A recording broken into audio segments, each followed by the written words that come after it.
ನೀವೇನಾದರೂ YouTube ವಿಡಿಯೋಸ್ಗಳನ್ನ edit ಮಾಡ್ತೀರಾ ಅಂತಂದರೆ, ಆಮೇಲೆ ಸಣ್ಣ ಪುಟ್ಟ ಡಿಸೈನಿಂಗ್ ವರ್ಕ್ಗಳಿಗೆ, ಕೋಡಿಂಗ್ ವರ್ಕ್ಗಳಿಗೆ, MS ಆಫೀಸ್ ವರ್ಕ್ಗಳಿಗೆ, ಬಿಲ್ಲಿಂಗ್ ತೆಗೆಯೋಕ್ಕೆ ಎಲ್ಲ ಒಂದು ಕೆಲಸಗಳಿಗೆ ಈ ಸಿಸ್ಟಮ್ ಸೂಪರಾಗಿ ವರ್ಕ್ ಆಗುತ್ತೆ. ನೀಡ್ಸ್ ಆಫ್ ಪಬ್ಲಿಕ್ನ ಎಲ್ಲ ವೀಕ್ಷಕರಿಗೆ ನಮಸ್ಕಾರ. ಸ್ನೇಹಿತರೆ, ನೋಡ್ತಾ ಇದ್ರೆ ಇವತ್ತು ನಮ್ಮ ಮುಂದೆ ಒಂದು ಸೂಪರ್ ಆಗಿರ್ತಕ್ಕಂಥ PC ಬಿಲ್ಡ್ ಇರುವಂಥದ್ದು. ಕೇವಲ 16,999 ರೂಪಾಯಿ ಬಜೆಟ್ನಲ್ಲಿ ಈ ಸಿಸ್ಟಮ್ನ ನಾವು ಬಿಲ್ಡ್ ಮಾಡಿದ್ದೀವಿ. ಒಬ್ಬ ಕಸ್ಟಮರ್ಗೆ ಯೂಟ್ಯೂಬ್ ವಿಡಿಯೋ ಎಡಿಟಿಂಗ್ ಮಾಡೋಕ್ಕೆ ಅಂತ ಕೇಳ್ತಾ ಇದ್ರು. ಆಮೇಲೆ ಬಜೆಟ್ ಕೇವಲ 15,000 ರೂಪಾಯಿ ಮಾತ್ರ ಇದೆ, ಅಷ್ಟರಲ್ಲೇ ಬಿಲ್ಡ್ ಮಾಡಿಕೊಡಿ ಅಂತ ಕೇಳ್ತಾ ಇದ್ರು. ಅದಕ್ಕೋಸ್ಕರ ಇದನ್ನ ನಾವು ಬಿಲ್ಡ್ ಮಾಡಿದ್ದೀವಿ. ಸೊ ಹಾಗಾದರೆ ಬನ್ನಿ, ಏನೆಲ್ಲ ಒಂದು ಕಾಂಪೋನೆಂಟ್ಸ್ ಯೂಸ್ ಮಾಡಿದ್ದೀವಿ, ಏನೆಲ್ಲ ಇದು ವರ್ಕ್ ಆಗುತ್ತೆ ಅನ್ನೋದ್ರ ಬಗ್ಗೆ ಡೀಟೇಲ್ ಆಗಿ ಡಿಸ್ಕಷನ್ ಮಾಡ್ತಾ ಹೋಗೋಣ. ವಿಡಿಯೋನ ಸ್ಕಿಪ್ ಮಾಡದೆ ಕೊನೆವರೆಗೂ ನೋಡಿ. ಈ ವಿಡಿಯೋನ ನೀವು ಲೈಕ್ ಮಾಡೋ ಮೂಲಕ ನಮಗೆ ಸಪೋರ್ಟ್ ಮಾಡಬಹುದು. ಮೊದಲೇದಾಗಿ ಏನೆಲ್ಲ ಒಂದು ಕೆಲಸಗಳನ್ನ ಈ ಸಿಸ್ಟಮ್ನಲ್ಲಿ ನಾವು ಮಾಡ್ಬೋದು ಅಂತ ನೋಡೋದಾದ್ರೆ, ಸೊ ನೀವೇನಾದರೂ ಯೂಟ್ಯೂಬ್ ವಿಡಿಯೋಸ್ಗಳನ್ನ ಎಡಿಟ್ ಮಾಡ್ತೀರಾ ಅಂತಂದರೆ, ಆಮೇಲೆ ಸಣ್ಣ ಪುಟ್ಟ ಡಿಸೈನಿಂಗ್ ವರ್ಕ್ಗಳಿಗೆ, ಕೋಡಿಂಗ್ ವರ್ಕ್ಗಳಿಗೆ, MS ಆಫೀಸ್ ವರ್ಕ್ಗಳಿಗೆ, ಬಿಲ್ಲಿಂಗ್ ತೆಗೆಯೋಕ್ಕೆ ಎಲ್ಲ ಒಂದು ಕೆಲಸಗಳಿಗೆ ಈ ಸಿಸ್ಟಮ್ ಸೂಪರಾಗಿ ವರ್ಕ್ ಆಗುತ್ತೆ.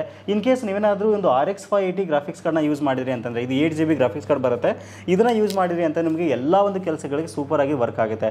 ನೀವು ಸಣ್ಣ ಪುಟ್ಟ ವಿಡಿಯೋ ಎಡಿಟಿಂಗ್ ಎಲ್ಲ, ಇವನ್ ನೀವು ಮದುವೆ ವಿಡಿಯೋಸ್ನ ಎಡಿಟ್ ಮಾಡ್ತೀರಾ ಅಂತ EDS ಸಾಫ್ಟ್ವೇರ್ ಯೂಸ್ ಮಾಡ್ತೀರಾ ಅಂತಂದರೆ, ಆಮೇಲೆ ಗೇಮಿಂಗ್ ಪರ್ಪಸ್ಗೆ ಎಲ್ಲ ಒಂದು ಹೆವಿ ವರ್ಕ್ಗಳಿಗೆ ಈ ಸಿಸ್ಟಮ್ ಸಖತ್ತಾಗಿ ಯೂಸ್ಫುಲ್ ಆಗುತ್ತೆ. ಬಟ್ ಈ ಗ್ರಾಫಿಕ್ಸ್ ಕಾರ್ಡ್ ಇದರಲ್ಲಿ ಯೂಸ್ ಮಾಡಿಲ್ಲ. ಇದನ್ನು ಯೂಸ್ ಮಾಡಿದ್ವಿ ಅಂತಂದರೆ ಇನ್ನೂ ಒಂದು 8,000 ರೂಪಾಯಿ ಬಜೆಟ್ ಜಾಸ್ತಿ ಆಗುತ್ತೆ. ಅದಕ್ಕೋಸ್ಕರ ಇದನ್ನು ನಾವು ಸೈಡ್ಗೆ ಇಡೋಣ. ಸೊ ಇದನ್ನು ಬಿಟ್ಟು ಇವಾಗ ನಾವು ಇದರಲ್ಲಿ ಏನು ಕಾಂಪೋನೆಂಟ್ಸ್ ಯೂಸ್ ಮಾಡಿದ್ದೀವಿ ಅಂತ ನೋಡೋದಾದರೆ, ಮೊದಲನೇದಾಗಿ ಪ್ರೊಸೆಸರ್ ಬಗ್ಗೆ ಮಾತಾಡೋದಾದ್ರೆ, ಇಲ್ಲಿ ನಾವು i7 4th ಜನರೇಷನ್ ಪ್ರೊಸೆಸರ್ನಲ್ಲಿ ಯೂಸ್ ಮಾಡಿದ್ದೀವಿ. ಹೌದು, ಕಸ್ಟಮರ್ ಬಜೆಟ್ ತುಂಬ ಟೈಟ್ ಇತ್ತು, ಆಯಿತಾ. 15,000ರಿಂದ 17,000 ಬಜೆಟ್ ಮಾತ್ರ ಇರೋದ್ರಿಂದ ನಾವು ಈ ಪ್ರೊಸೆಸರ್ನಲ್ಲಿ ಚೂಸ್ ಮಾಡಿದ್ದೀವಿ. ಇಲ್ಲಿ ನಮಗೆ 4 ಕೋರ್ಸ್ ಮತ್ತು 8 ಥ್ರೆಡ್ಸ್ ಇರತಕ್ಕಂಥ ಪ್ರೊಸೆಸರ್ ಸಿಗ್ತಾ ಇದೆ. ಮ್ಯಾಕ್ಸಿಮಮ್ ಕ್ಲಾಕ್ ಸ್ಪೀಡ್ ಬಂದುಬಿಟ್ಟು 3.9 GHz ಕ್ಲಾಕ್ ಸ್ಪೀಡ್ನಲ್ಲಿ ವರ್ಕ್ ಆಗುತ್ತೆ. ಸೊ ಈ ಬಜೆಟ್ ರೇಂಜಲ್ಲಿ ಇದೊಂದು ಬೆಸ್ಟ್ ಪ್ರೊಸೆಸರ್ ಅಂತ ಹೇಳ್ಬೋದು. ಇನ್ನು ನೆಕ್ಸ್ಟ್ ಇಲ್ಲಿ ನಾವು ಇದಕ್ಕೆ ಕಂಫರ್ಟೇಬಲ್ ಆಗಿ H81 ಬೋರ್ಡ್ನ ತೊಗೊಂಡಿದ್ದೀವಿ. ಕನ್ಸ್ಟೆಂಟ್ ಬ್ರ್ಯಾಂಡ್ನ ಚೂಸ್ ಮಾಡಿರುವಂಥದ್ದು. ಸೊ ಇದು ಸಹಿತ ನಮಗೆ ಒಂದು ಬಜೆಟ್ನಲ್ಲಿ ಬೆಸ್ಟ್ ಬೋರ್ಡ್ ಅಂತ ಹೇಳ್ಬೋದು. 1 ವರ್ಷಗಳ ಕಾಲ ರಿಪ್ಲೇಸ್ಮೆಂಟ್ ಸಹಿತ ಇಲ್ಲಿ ನಮಗೆ ಸಿಗ್ತಾ ಇದೆ. ಇದ್ರ ಜೊತೆಗೆ ನಾನು 16GB DDR3 ರ್ಯಾಮ್ನ ಯೂಸ್ ಮಾಡಿದ್ದೀನಿ. ಅದು ಸಹಿತ ಕನ್ಸ್ಟೆಂಟ್ನ ಚೂಸ್ ಮಾಡಿದ್ದೀನಿ. ಸೊ ನೀವು ಇವನ್ ಅಮೆಜಾನಲ್ಲಿ ಸಹಿತ ರಿವ್ಯೂ ಚೆಕ್ ಮಾಡೋದು, ಸೂಪರ್ ಆಗಿ ಇದು ವರ್ಕ್ ಆಗುತ್ತೆ.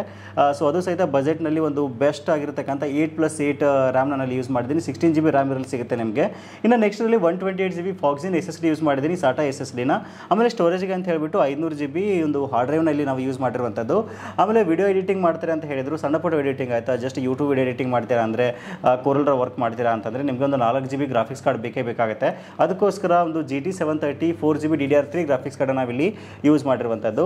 ಇನ್ನು ಪವರ್ ಸಪ್ಲೈ ಬಂದುಬಿಟ್ಟು ಆ್ಯಂಟಿ ವ್ಯಾಲ್ಯೂ ಇಕೋ 400 ಅಂತ ಒಂದು ಪವರ್ ಸಪ್ಲೈ ಯೂಸ್ ಮಾಡಿದ್ದೀವಿ. ಸೊ ಇಷ್ಟು ಪವರ್ ಸಪ್ಲೈ ಸಾಕು ಅಂತ ಅನಿಸ್ತು, ಅದಕ್ಕೋಸ್ಕರ ಇದನ್ನ ಚೂಸ್ ಮಾಡಿರುವಂಥದ್ದು. ಇನ್ನು ನೆಕ್ಸ್ಟು ನೋಡ್ತಾ ಇದ್ದೀರಾ, ಒಂದು ಸೂಪರ್ ಆಗಿರ್ತಕ್ಕಂಥ ಕ್ಯಾಬಿನೆಟ್ ನಿಮ್ಮ ಮುಂದೆ ಇರುವಂಥದ್ದು. ಸೊ ಇದು ಜಿಬ್ರಾನಿಕ್ಸ್ನವ್ರ ಒಂದು ಹೊಸ ಕ್ಯಾಬಿನೆಟ್ ಆಯಿತಾ. ಸೊ ಲಿಯೋನ್ ಪ್ರೋ ಅಂತ ಹೇಳ್ಬಿಟ್ಟು ಇಲ್ಲಿ ನಮಗೆ ಫ್ರಂಟ್ನಲ್ಲಿ 2 RGB ಫ್ಯಾನ್ ಬಂದರೆ, ಬ್ಯಾಕ್ನಲ್ಲಿ ಬಂದಿದೆ ಟೋಟಲಿ 3 RGB ಫ್ಯಾನ್ ಬರುತ್ತೆ. ವೆಂಟಿಲೇಷನ್ ಸಹಿತ ತುಂಬ ಚೆನ್ನಾಗಿದೆ. ಆಮೇಲೆ ಸಖತ್ತಾಗಿರ್ತಕ್ಕಂಥ ಒಂದು ಲುಕ್ ಸಹಿತ ಇಲ್ಲಿ ಕೊಟ್ಟಿರುವಂಥದ್ದು. ಸೊ ನೋಡ್ಬೋದು ನೀವು, ಮುಂದ್ಗಡೆ ಭಾಗದಲ್ಲಿ ಒಂದು ಬೆಸ್ಟ್ ಆಗಿರ್ತಕ್ಕಂಥ ಡಿಸೈನ್ ನಮಗೆ ಸಿಗ್ತಾ ಇದೆ. ಒಂದು ಪವರ್ ಬಟನ್ ಜೊತೆಗೆ ಒಂದು 3.0 USB ಕೊಟ್ಟರೆ, 2 2.0 ಕೊಟ್ಟಿದ್ದಾರೆ. ಆಮೇಲೆ ಇಲ್ಲಿ ನಾವು ಹೆಡ್ಫೋನ್ ಹಾಕೋಕ್ಕೆ ಸಹಿತ ಆಪ್ಷನ್ ಕೊಟ್ಟಿರುವಂಥದ್ದು. ಆಮೇಲೆ ಕಂಟ್ರೋಲೇಬಲ್ RGB ಸಹಿತ ಈ ಒಂದು ಕ್ಯಾಬಿನೆಟಲ್ಲಿ ಸಿಗ್ತಾ ಇದೆ. ಸೊ ಇದು ಸಹಿತ ಒಂದು ಸೂಪರ್ ಆಗಿರ್ತಕ್ಕಂಥ ಕ್ಯಾಬಿನೆಟ್ ಆಗಿರೋದ್ರಿಂದ ನಾವು ಇದನ್ನ ಚೂಸ್ ಮಾಡಿದ್ದೀವಿ.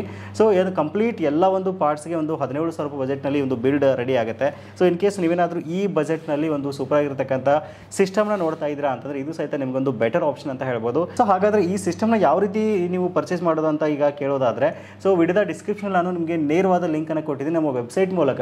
ಸೊ mypcmaker.com ಅಂತ ನಮ್ಮ ವೆಬ್ಸೈಟ್ ಇದೆ. ವೆಬ್ಸೈಟ್ ಮೂಲಕ ಸಹಿತ ನೀವು ಆರಾಮಾಗಿ ಪರ್ಚೇಸ್ ಮಾಡ್ಬೋದು. ಇಲ್ಲಾಂದರೆ ಸ್ಕ್ರೀನಲ್ಲಿ ಕಾಣ್ತಕ್ಕಂಥ ನಂಬರ್ಸ್ಗೆ ನೀವು ನೇರವಾಗಿ ಕಾಂಟ್ಯಾಕ್ಟ್ ಮಾಡಿ ಸಹಿತ ಪರ್ಚೇಸ್ ಮಾಡ್ಬೋದು. ಇಲ್ಲ ನಮ್ಮ ದಾವಣಗೆರೆ ಆಫೀಸ್ಗೆ ನೀವು ವಿಸಿಟ್ ಮಾಡಿ, ದ್ಯುತಿ ಇನ್ಫೋಟೆಕ್ ನಮ್ಮ ಆಫೀಸ್ಗೆ ವಿಸಿಟ್ ಮಾಡಿ ಸೊ ಆರಾಮಾಗಿ ಒಂದು ಸಿಸ್ಟಮ್ನ ನೀವು ಪರ್ಚೇಸ್ ಮಾಡ್ಬೋದು. ಸೊ ಇದಿಷ್ಟು ಇವತ್ತಿನ ಮಾಹಿತಿ.